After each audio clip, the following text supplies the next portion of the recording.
તો ભાવનગરમાં ઢોરે પૂર્વ મેયરને તો અડફેટે લીધા, પરંતુ શહેર પોલીસની પણ રખડતા ઢોરને કડવો અનુભવ જોવા મળ્યો. ભાવનગર મનપા જાણે કે ઘોર નિંદ્રામાં છે. મોટી ઘટના વગર તંત્ર હરકતમાં આવતું નથી. શહેરમાં રખડતા ઢોર મુદ્દે અનેક વખત રજૂઆત કરાઈ છે. કેટલાય લોકોના જીવ ગયા છે, પરંતુ નિંબર તંત્રને જાણે કે લોકોની કોઈ પરવા ન હોય તેવું લાગે છે. આ વખતે પોલીસ વિભાગને પણ કડવો અનુભવ થયો. શહેરમાં રખડતા ઢોરે પોલીસને પણ બાજુમાં ખસેડી દીધા. શહેરમાં વધતી ગુનાહિત પ્રવૃત્તિને ડામવા કેટલાક વિસ્તારમાં પોલીસ દ્વારા ફૂટ પેટ્રોલિંગ કર્યું.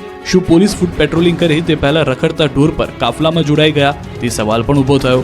બી ડિવિઝન પોલીસ વિસ્તારમાં ફૂટ પેટ્રોલિંગ થઈ રહ્યું હતું. રેન્જ આઈજી ગૌતમ પરમાર અને એસપી હર્ષદ પટેલ પણ હાજર હતા. તેવામાં કેટલાક ઢોર આવી ચડ્યા. ફૂટ પેટ્રોલિંગ દરમિયાન રખડતા ઢોર દોડતા જોવા મળ્યા. શહેરના માર્ગ પર જ નહીં, પરંતુ શહેરી વિસ્તારમાં પણ રખડતા ઢોરનો ત્રાસ વધ્યો છે. ઢોરને આવતા જોઈ અધિકારીઓ પણ ખસી ગયા. પોલીસ જવાનોએ ઢોરને રસ્તો આપી જવા દેવા પડ્યા.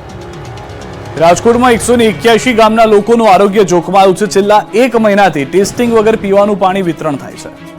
કેમિસ્ટ જ નથી, કેમિસ્ટની નિમણૂક કરવામાં નથી આવી એટલે કામગીરી. રાજકોટના 181 ગામના લોકો રામ ભરોસે પી રહ્યા છે પાણી. લોકોના આરોગ્ય સાથે થઈ રહ્યા છે ચેડા.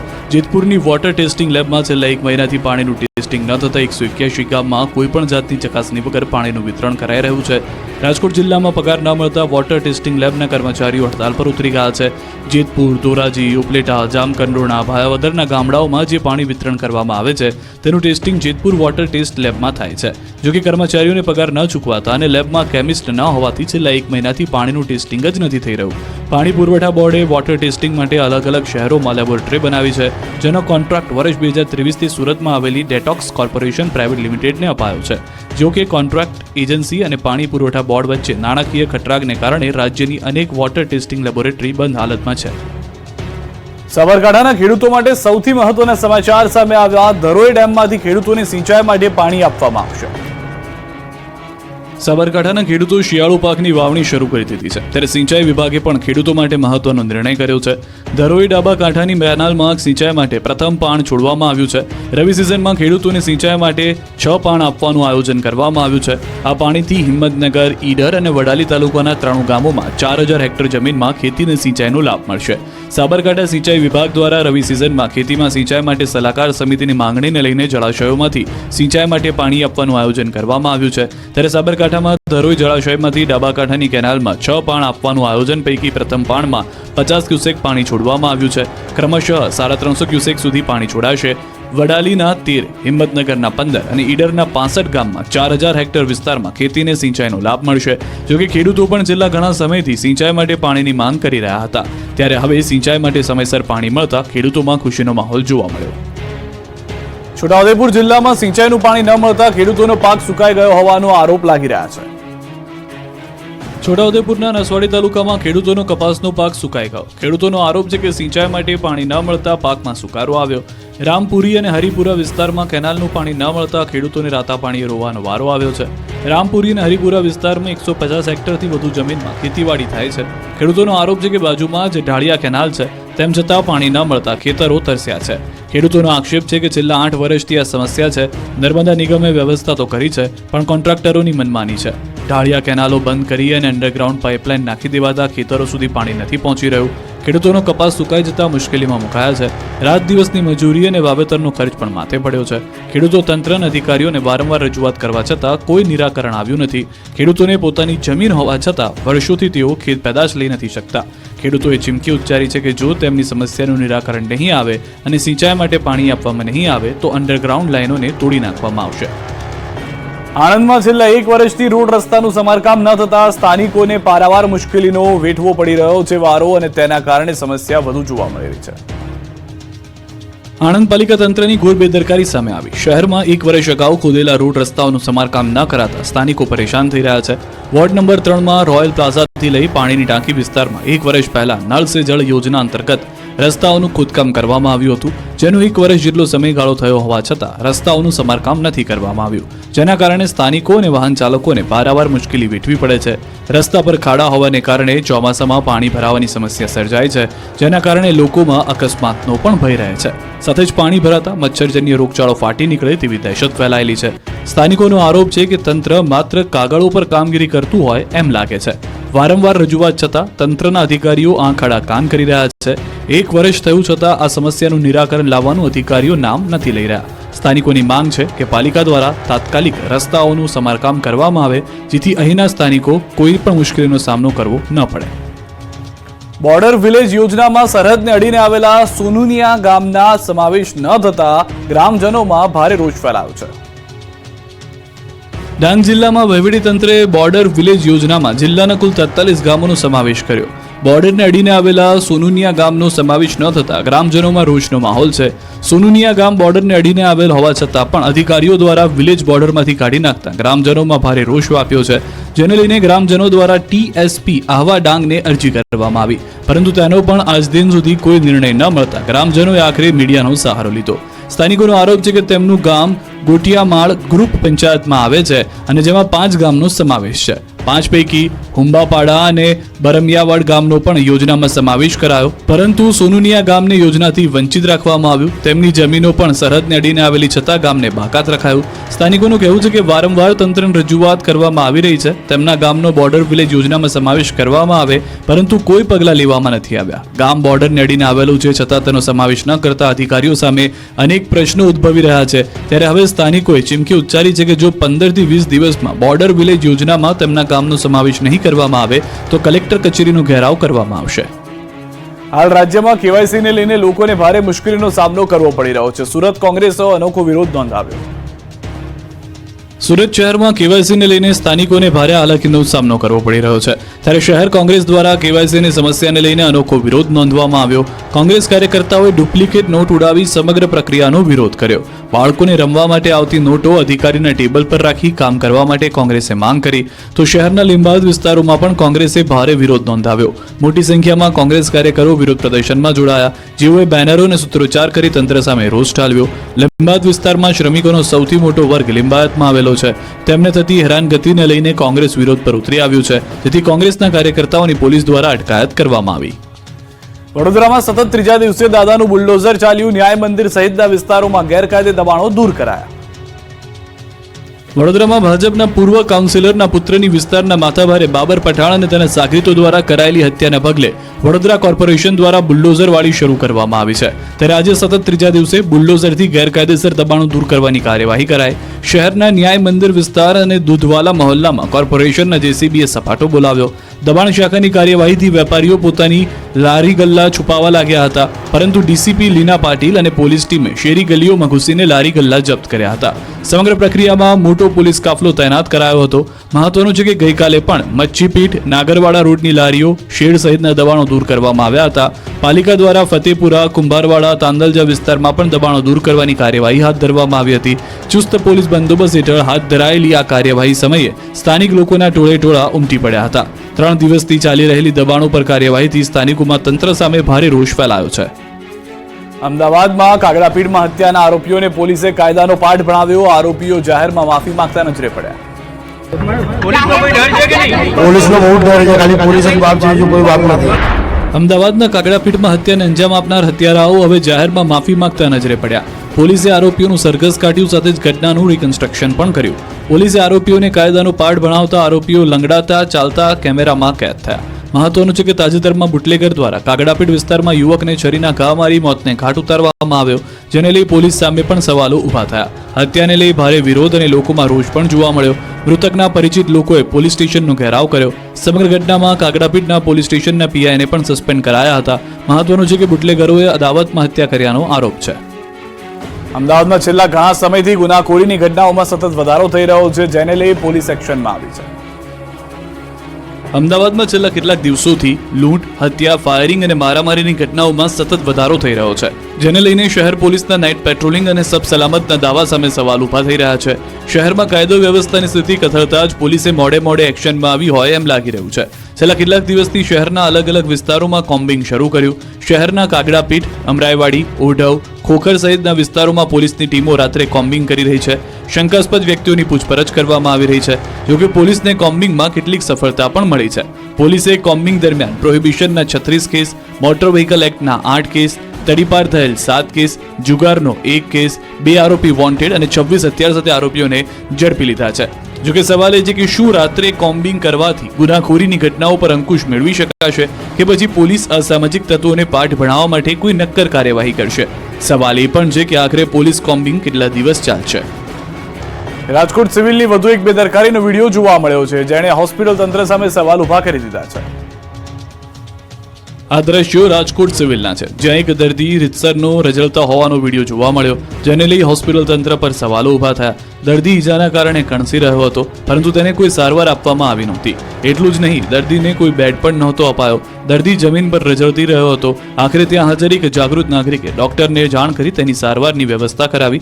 વિડીયોમાં એ પણ ઉલ્લેખ કરવામાં આવી રહ્યો છે કે તે પહેલા ટ્રોમા સેન્ટરમાં દાખલ હતો અને ત્યાંથી તેની પાટાપિંડી કરી જનરલ વોર્ડમાં રઝળતો મૂકી દેવામાં આવ્યો હતો. હોસ્પિટલની બેદરકારીનો વિડીયો સામે આવતા જ પીઆરઓ હેતલ કેડાનું નિવેદન સામે આવ્યું છે. તેમણે કહ્યું કે એમએલસી કેસ અંતર્ગત દર્દીને સિવિલમાં દાખલ કરાયો. વોર્ડ નંબર 2 ખાતે દાખલ દર્દી અંગે અમારે ત્યાં ચાલ્યા ગયાની નોંધ કરવામાં આવી છે. દર્દી ખરેખર કેવી રીતે વોર્ડની બહાર પહોંચ્યો તેમજ સમગ્ર મામલાની સત્યતા શું છે તે જાણવા સીસીટીવી ફૂટેજ મંગાવવામાં આવ્યા છે. સત્ય બહાર આવ્યા બાદ જો કોઈ ખરેખર જવાબદાર હશે તો તેમના વિરુદ્ધ નિયમ મુજબની કાર્યવાહી કરાશે. સુરત જિલ્લામાં બ્લડની અછત વચ્ચે ચોંકાવનારા દ્રશ્યો જોવા મળ્યા. બારડોલીમાં 800 જેટલા બ્લડ સેમ્પલ ફેંકી દીધા હોવાની ઘટના જાણવા મળી.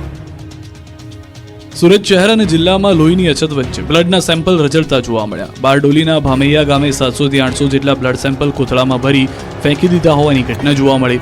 સમગ્ર ઘટનાની જાણ કોંગ્રેસ આગેવાનોને થતાં જ તેઓ પોલીસને માહિતી આપી હતી. બાદમાં પોલીસ અને ઉચ્ચ અધિકારીઓ ઘટના સ્થળે પહોંચી તપાસ હાથ ધરી. બ્લડ સેમ્પલનો જથ્થો જપ્ત કર્યો. પ્રાથમિક રીતે બ્લડ સેમ્પલ કોઈ વાહનમાંથી પડી ગયા હોય તેવી આશંકા સેવાઈ રહી છે. આ તરફ પોલીસે સમગ્ર ઘટનાને લઈને તપાસનો ધમધમાટ શરૂ કર્યો છે. આરોગ્ય વિભાગ અને મામલતદારની ટીમોએ પણ કાયદેસરની કાર્યવાહી હાથ ધરી છે. મહત્વનું છે કે સુરત શહેર અને જિલ્લાની બ્લડ બેંકોમાં પણ હાલ બ્લડની અછત વર્તાઈ રહી છે, જેને લઈ લોકોને રક્તદાન કરવા આગળ આવવા અપીલ પણ કરવામાં આવી રહી છે. આ પરિસ્થિતિમાં મોટી સંખ્યામાં બ્લડ સેમ્પલ રસ્તા પર મળી આવતા તંત્ર સામે પણ સવાલ ઉભા થયા છે. બ્લડની અછત હોવા છતાં શા માટે પૂરતી તકેદારી રાખવામાં નથી આવતી? સવાલ તો એ પણ છે કે બ્લડના સેમ્પલ કોઈ જાણી જોઈને રસ્તા પર ફેંકી દીધા કે વાહનમાંથી પડી ગયા. જો મોટી માત્રામાં બ્લડના સેમ્પલ વાહનમાંથી પડી ગયા હોય તો પણ તે મોટી બેદરકારી જ ગણાય. ભરૂચના અંકલેશ્વરમાં કારમાં આગ મામલે મોટો ખુલાસો થયો. 2 મહિલાઓએ કારને આગ ચંપી કરી હોવાનું સીસીટીવીમાં જોવા મળ્યું.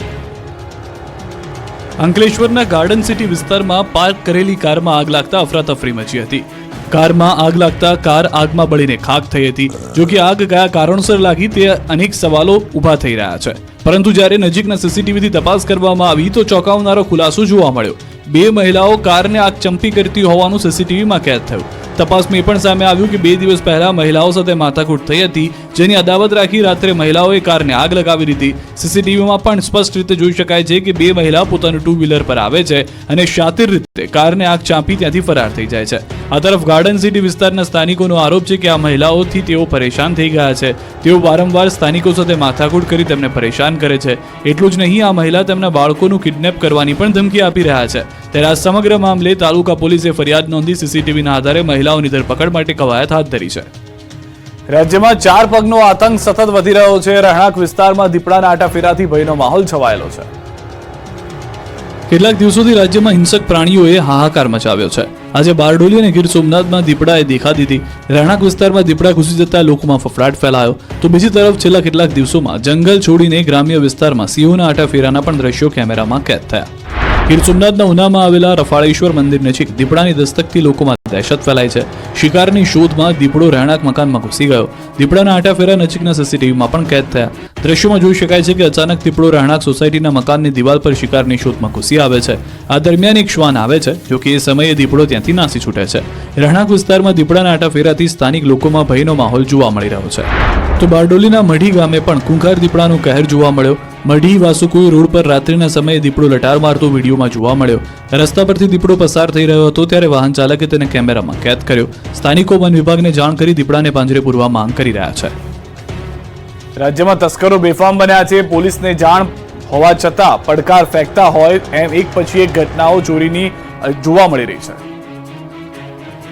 મોરબીમાં માઇક્રો ફાઇનાન્સની ઓફિસમાં ચોરીની ઘટનાનો પોલીસે ભેદ ઉકેલ્યો છે. 15 નવેમ્બરના રોજ તસ્કરોએ માસ્ટર કીથી ઓફિસનું શટર ખોલી ઓફિસમાં પ્રવેશ કર્યો. તસ્કરો 7 લાખથી વધુની ચોરીને અંજામ આપી ફરાર થયા.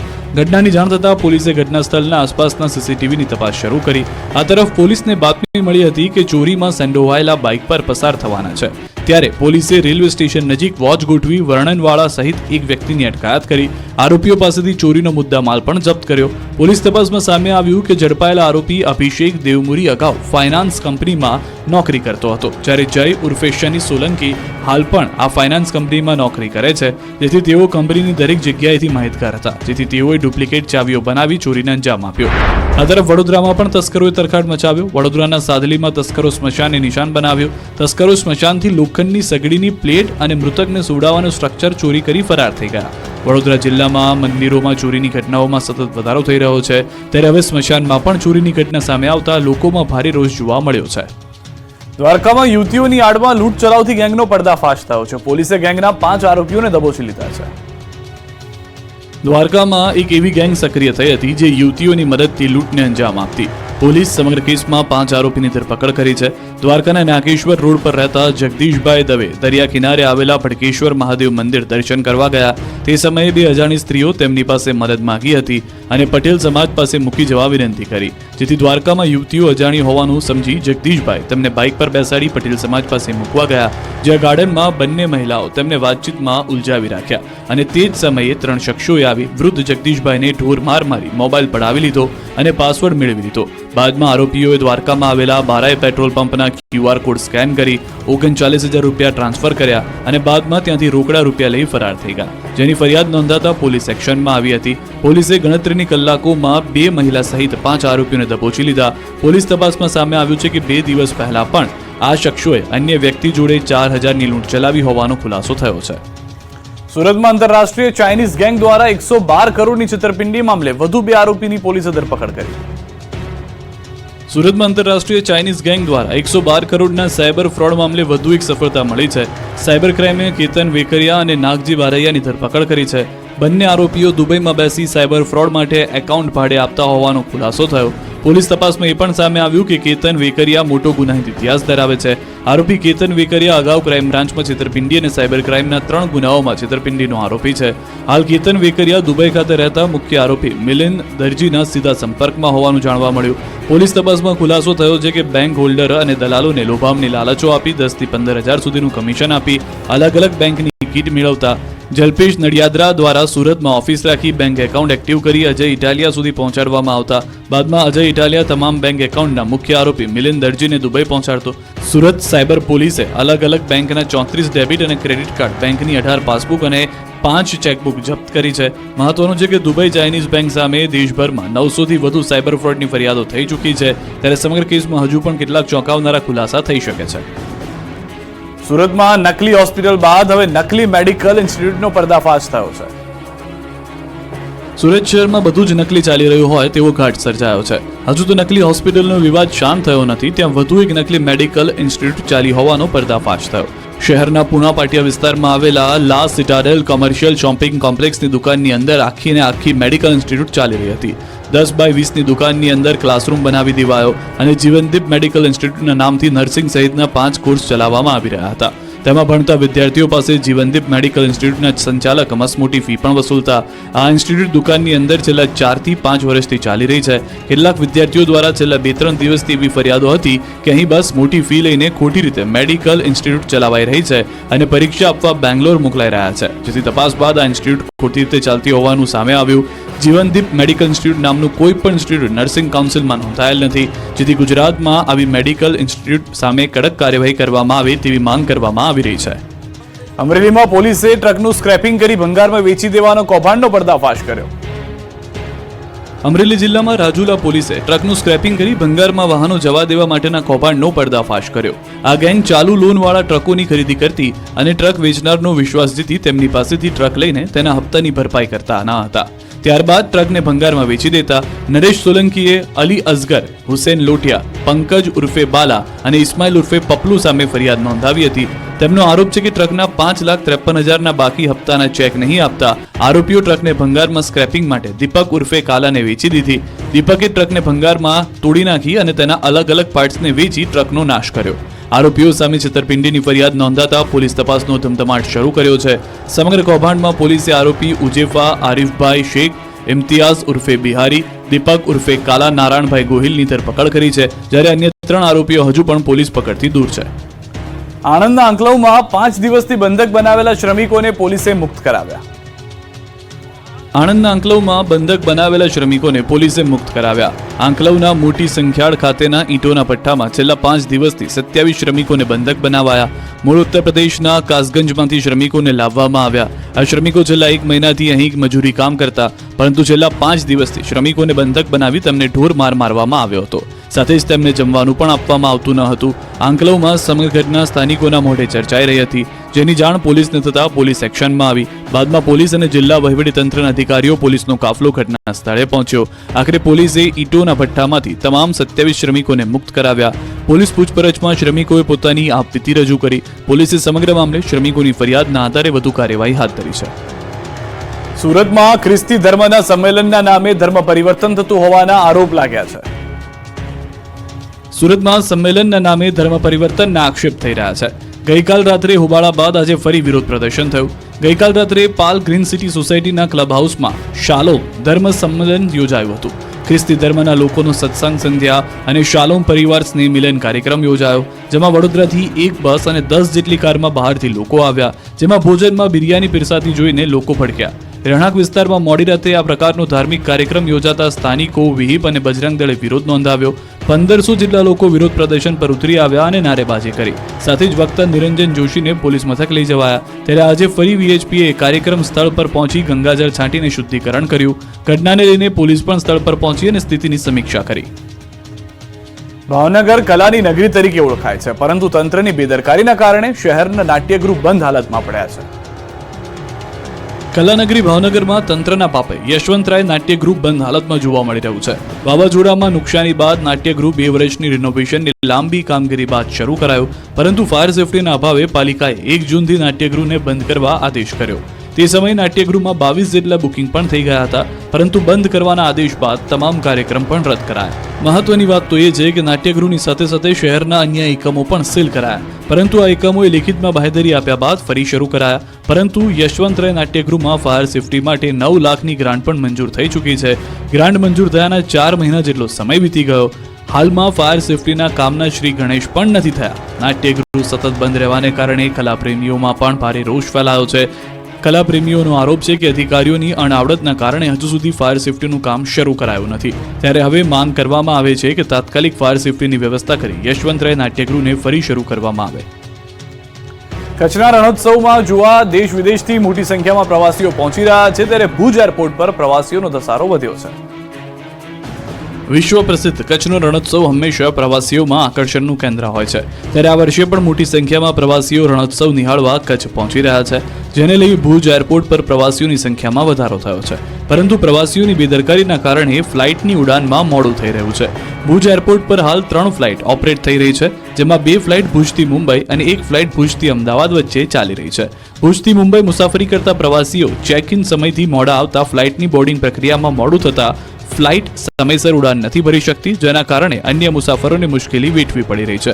11 નવેમ્બરથી કચ્છમાં રણોત્સવની શરૂઆત થઈ રહી છે, જેના કારણે ભુજ એરપોર્ટ પર દરરોજના 500 થી 600 પ્રવાસીઓ મુસાફરી કરી રહ્યા છે. એરપોર્ટ ઓથોરિટી દ્વારા પણ મુસાફરોને અપીલ કરવામાં આવી છે કે તેઓ બોર્ડિંગ પ્રક્રિયા ઝડપથી પૂર્ણ કરે, ફ્લાઇટના સમયથી 1.5 કલાક વહેલા આવીને ચેક ઇન પ્રોસેસ પૂરી કરવા સૂચના અપાઈ છે, જેથી ફ્લાઇટના ઉડાનનો સમય જળવાઈ રહે. સોમનાથ મહાદેવના સાનિધ્યમાં ભાજપની 3 દિવસીય ચિંતન શિબિરનો પ્રારંભ થયો. શિબિર પહેલા મુખ્યમંત્રીએ સોમનાથ મહાદેવના દર્શન કર્યા. સોમનાથમાં રાજ્ય સરકારની 11 ચિંતન શિબિરનો પ્રારંભ થયો. મુખ્યમંત્રી ભૂપેન્દ્ર પટેલ પણ ચિંતન શિબિરમાં ભાગ લેવા સોમનાથ પહોંચ્યા હતા. શિબિર પહેલા મુખ્યમંત્રી ભૂપેન્દ્ર પટેલે પ્રથમ જ્યોતિર્લિંગ સોમનાથ મહાદેવના દર્શન કર્યા. સોમનાથના ટ્રસ્ટી જે.ડી. પરમાર અને ટ્રસ્ટના સચિવ યોગેન્દ્રભાઈ દેસાઈ મુખ્યમંત્રીનું પુષ્પગુચ્છથી સ્વાગત અભિવાદન કર્યું. સીએમએ સોમનાથ મહાદેવના દર્શન કરી ગંગાજળ અભિષેક કર્યો. સાથે જ મહાદેવને પૂજા સામગ્રી અને પુષ્પમાળા અર્પણ કરી. મુખ્યમંત્રી સાથે પ્રવાસન મંત્રી મુળુભાઈ બેરાએ પણ સોમેશ્વર પૂજા કરી. 3 દિવસ ચાલનારી ચિંતન શિબિરનો સીએમ ભૂપેન્દ્ર પટેલના હસ્તે પ્રારંભ કરાયો. ચિંતન શિબિરમાં મંત્રીમંડળના સભ્યો, વરિષ્ઠ સચિવ, જિલ્લા કલેક્ટર અને જિલ્લા વિકાસ અધિકારી પણ હાજર રહેશે. રાજ્યમાં રોજગારીની તક, ગ્રામ્ય સ્તરે આવકમાં વૃદ્ધિ, સરકારી યોજનાઓ, પ્રવાસન વિકાસમાં જિલ્લા અને સ્થાનિક